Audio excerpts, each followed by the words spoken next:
Question and clarity. Question and clarity, question का मतलब होता है सावधानी, एंड है कंजंक्शन, क्लैरिटी का मतलब है स्पष्टता। एंड का फंक्शन पता होना चाहिए। एंड अपने दोनों साइड, लेफ्ट में और राइट में, सेम काइंड्स ऑफ थिंग्स को जोड़ता है, एक जैसी चीज़ों को जोड़ता है। तो क्वेश्चन नाउन है अगर, तो क्लैरिटी भी नाउन है, ठीक है। इंटीमेटेड, ऐसा निर्णय जिसका पहले इंटीमेट नहीं किया गया।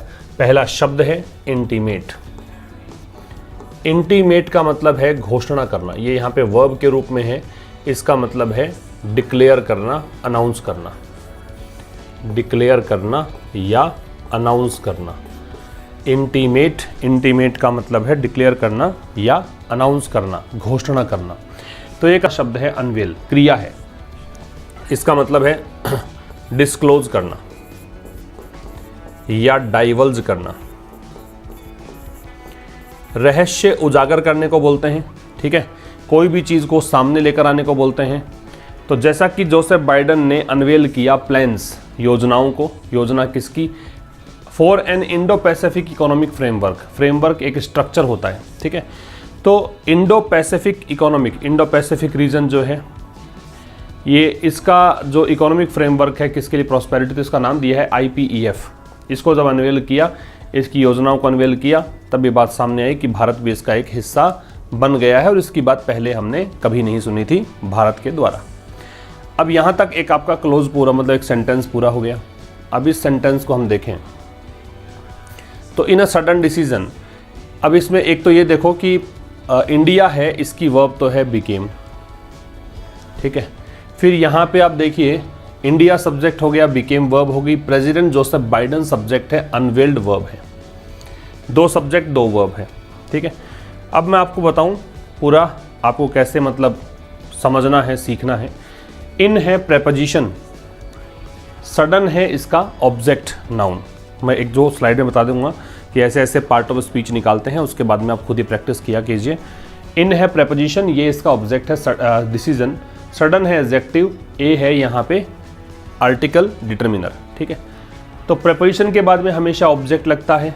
ऑब्जेक्ट जो होता है, चाहे वो सेंटेंस का हो चाहे प्रेपोजिशन का हो, हमेशा हुई वो नाउन या प्रोनाउन होता है। डिसीजन है वो प्रोनाउन नहीं है, तो इसे नाउन कहा जाएगा। नाउन को मॉडिफाई करता है एडजेक्टिव, सडन एडजेक्टिव हो गया।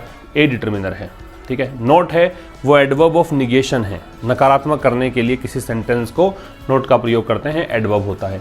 प्रीवियसली है वो एडवर्ब है। इंटीमेटेड है वो वर्ब है, ठीक है। इंडिया सब्जेक्ट हो गया इस सेंटेंस का। अब इंडिया यहाँ पे प्रोनाउन नाउन है, और प्रॉपर नाउन है किसी देश का नाम, किसी स्थान का नाम प्रॉपर नाउन होता है। बिकेम वर्ब है वन। अब इंडिया बिकेम वन, अब यहाँ पे वन जो है वो नाउन के रूप में ही मानो। और वैसे आप कहो कि इंडिया यहाँ पे एक राष्ट्र की बात कर रहा है, उस राष्ट्र के स्थान पे आ रहा, तो प्रोनाउन इसे कह सकते हैं।